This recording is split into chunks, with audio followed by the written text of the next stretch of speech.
Hello and welcome to YNWA Transfer News, your ultimate source for all Liverpool FC transfer news. Our first news is this. Arne Slot reaction to Florian Wirtz's first Liverpool goal speaks volumes. As Liverpool drew 1-1 with Sunderland, there were not that many positives to take for Arne Slot. His side didn't lose, which it has many times this season after going behind, but its attack didn't flow either. The one player whose performance was really promising was Florian Wirtz, who forced the equalizer. The wait goes on for his first goal in the Premier League, but the German did well and showed his class. Wirtz's shot deflected past Robin Roos off Nordi Mukiel, who was credited with an own goal. And the celebrations on the sideline, considering Slot has a reputation for being calm and serene, said plenty. Liverpool was under pressure to get at least a point from the game, or it would have lost a 10th match in a 14-game spell. For big money, signing Wirtz to be involved, too, was important. So far, he and Alexander Isak, the biggest signings of the summer, have not hit the heights they are expected to eventually reach. But this was another important step in the right direction. In the first half, Wirtz played as a number 10, before he was switched to the left flank after halftime to accommodate Mohamed Salah coming on for Cody Gakpo. In my opinion, Cody struggled to dominate the 1v1s, Slot said. If you want to have any chance, they were pressing high, but also in multiple situations they were in a low block. So the way to score is quite simple. You need a moment of magic from a player, or you need a set piece to score. I felt in the first half Cody struggled to find that moment because it was hard for him to dominate the 1v1 or get crosses in. In the first half we played with Dominic Szoboszlai off the right to be defensively strong enough not to concede enough as we did. In the last few weeks, I changed it to Mo on the right side and then played with Florian Wirtz off the left. Like I said, we hardly conceded, but it was throughout the whole game difficult to create that moment of magic. From the set pieces we had, we were once close. I think it was Alexis Mac Allister in the first half who hit the post from a set piece, but we had enough, especially in the end of the second half, but didn't score. If Liverpool's forward line is to start firing, Wirtz is likely to be central, figuratively, if not literally. There remains a question mark about how Slot can fit in all the attacking talent at his disposal. But the level of talent available, on paper at least, is already clear. Liverpool fans are resigned to Mohamed Salah's fate. He's not a part of their future. There were murmurs of anticipation when Mohamed Salah entered the scene. Liverpool's clash with Sunderland remained goalless. It was the start of the second half, and the stage was set for Salah to ride to the rescue. Instead, he ran down dead ends, failed to pick out colleagues with crosses, and looked what he has now become. Someone who used to rule the roost at Anfield, but someone his club are now preparing for a life without him. As the game unfolded, Sunderland took the lead and appeared to be heading for a seismic win, but it was Florian Wirtz, not Salah, who spared Liverpool another crushing defeat when his shot deflected into the back of the net with 10 minutes remaining. It felt like a nod to the future, because Wirtz will be a huge part of it, and Salah won't be. There was a feeling of resignation from home supporters each time Salah touched the ball. A familiar feeling. The Egyptian king can no longer conjure magic when it's needed. At times in recent years, Salah has carried Liverpool on his back. He has plundered countless goals, ripped defenses to pieces, and been the focal point of all the team's success. But now he resembles a weight around the neck of Liverpool and manager Arne Slot. A problem Slot doesn't quite know to deal with. Salah has been dropped for the last 2 games, for the first time in his Liverpool career. But Slot's decision to bench him is the equivalent of kicking the can down the road, and Slot might just be relieved. Salah is poised to leave for the African Cup of Nations. He will head to the tournament on December 15th, and could be gone for more than a month. There has even been speculation Salah could have kicked his last ball for the English champions, that he will engineer a move to Saudi Arabia in the next transfer window. Salah will remain silent on his future. He's not one for speaking to the media on a regular basis, which has added to the feeling he has been brooding in silence these past few months. But as a senior figure in the dressing room, he has a responsibility to stand up and face the criticism. His Liverpool legend is secure, but there is no escaping the fact his legacy is now in danger of being tarnished. Because he is leaving Liverpool, albeit temporarily, we think, with a whimper, and there is a growing section of supporters who won't miss him too much. How? Florian Wirtz reacted to first Liverpool goal being denied. Florian Wirtz appeared destined to finally break his Liverpool duck during the dramatic clash against Sunderland, as the German midfielder danced past multiple defenders to fire home a desperately needed equalizer in the 81st minute. The £116 million summer signing showcased the technical brilliance that made him such a coveted prospect, weaving through the penalty area with remarkable footwork before unleashing a strike that rippled the net. For a fleeting moment, it seemed Wirtz had claimed his maiden Reds goal and provided the catalyst to rescue his side from another disappointing home result. However, the Premier League's goal accreditation panel intervened. They ruled that Wirtz's attempt was heading wide before being deflected by Sunderland defender Nordi Mukiel, resulting in the goal being attributed as an own goal. Replays confirmed the panel's decision, revealing that the German international's left-footed effort would indeed have missed the target without the decisive touch from the Black Cats defender, though understandably frustrating. Wirtz handled the disappointment with grace, speaking to the media post-match. The Reds' No.7 said of the strike being chalked to Mukiel's own goal, "It doesn't matter for me. We draw. We wanted to win. That's what counts today. Unlucky. I'm disappointed that we didn't win, of course. When you go 1-0 down, it's always better to get a point than zero, but of course we wanted to win." He continued, "The fans were there for us, so I am a bit disappointed but also a bit proud that we came back like this after a setback. At the moment it is not easy for us because not everything is going in our way. So we have to be patient and keep the hard work up. We didn't have so many chances in the first half, I think, and we knew that we would get a few in the second half. We just had to be patient and to keep the pressure on, or even more than the first half.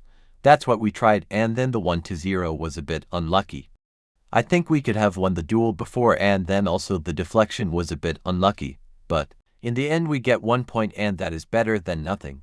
We did a good job after the 1-0 and we have to keep going like this in the next games." Jamie Carragher rips into awful Liverpool and singles out moment that sums them up. Former Liverpool defender Jamie Carragher pulled no punches with his assessment of the Reds' performance against Sunderland. Chemstein Taubai's deflected strike left the Anfield club at risk of a 7th league defeat in 14 games, though they rescued a point through a Nordi Mukiel own goal. Last season's Premier League champions have already lost more matches than they did in the entirety of the 2024-25 campaign. They were also eliminated from the Carabao Cup by Crystal Palace after Arne Slot heavily rotated his side, while a 4-1 home defeat to PSV Eindhoven leaves them 13th in the league phase standings of the Champions League. Liverpool have been awful. Sunderland have been so much sharper, Carragher said during YNWA coverage of Wednesday night's game at Anfield, reflecting on Sunderland's opener. He called out captain Virgil van Dijk by name after the defender's deflection took the ball beyond goalkeeper Alisson, saying, "Virgil van Dijk turns his back." That goal sums up Liverpool in this game. Liverpool stopped the rot on Sunday with a win at West Ham, but haven't earned successive league wins since September. The performance was really worrying. "It feels like a step back," Carragher argued. "They didn't look like scoring. They were lacking zip, energy, pace and power. It's really worrying." Carragher had called for a response from Liverpool after a poor first half, but the flat performance continued. Indeed, the Reds could have lost even after drawing level, only for Federico Chiesa to race back to clear a Wilson Isidore effort off the line. "They are sleepwalking through the game. Everything feels so slow," he said at the break. "Liverpool need to get organized for the second half. There's far too much space all over the pitch." Liverpool boss Slot tried to take the positives as he prepares for his team to take on Leeds this weekend. "Far too many times this season we don't concede a lot of chances, but the ones that we do go in," he told Match of the Day. "We weren't lucky enough to get the win over the line, but in recent weeks we would have lost this game, so that is a positive. We are already 14 games in now and we haven't been able to score enough from open play or from set pieces." Slot was also asked about Mohamed Salah after naming the forward on the bench for a second straight game. Salah got 45 minutes against Sunderland after not featuring at West Ham, but couldn't find a breakthrough. "It has nothing to do with Mo or anyone," he told Sky Sports. "I have not given a thought to how we will play at the weekend against Leeds. I have an idea who will start, but I won't say." Struggled to find that moment. Arne Slot admits Liverpool stars' struggles against Sunderland. Liverpool continued their poor form this season with a 1-1 draw against Sunderland at Anfield. The Reds are struggling to find form, surprisingly, considering how strong and consistent they were last season.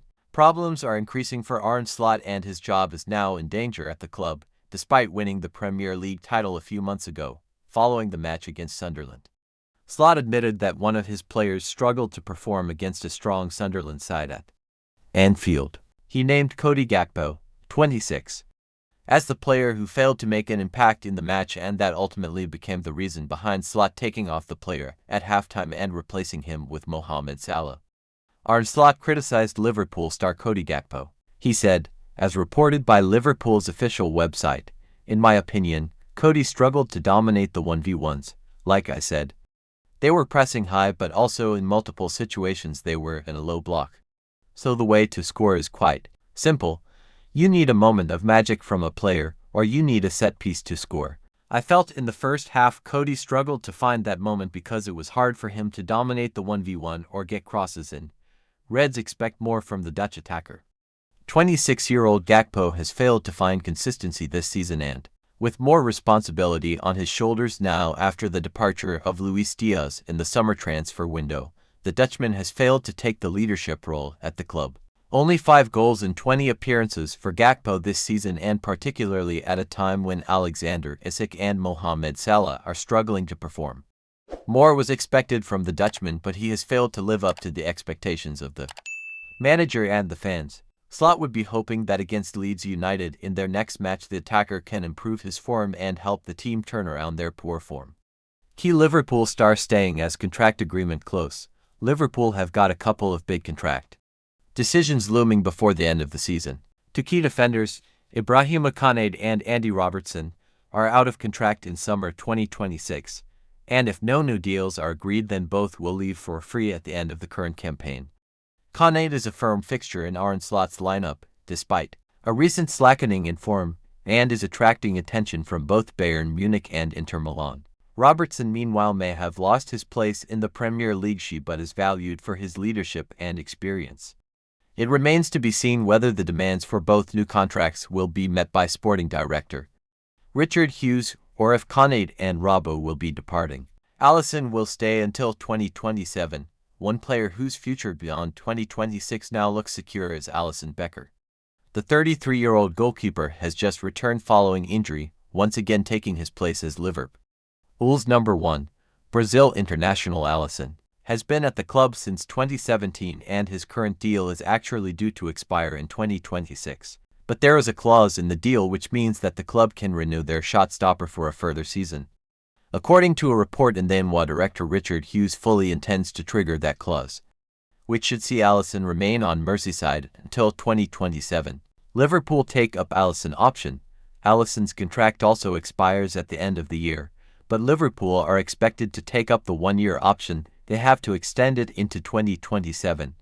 The report reads, Liverpool decided to buy Georgiy Mamardashvili back in 2024, paying an initial £24 million to Valencia for the Georgian international. The 25-year-old remained on loan with Losche for the 2024-25 season before taking up residence in Liverpool last summer. He hasn't come close to challenging Alisson's status as number 1 in the time since, although the highly regarded goalkeeper has played plenty of matches owing to Alisson's injury troubles. He may well have to settle in as the South American's deputy until 2027, however, with Liverpool strengthening their resolve to keep him in goal until then. Thank you for watching. Like and comment, subscribe.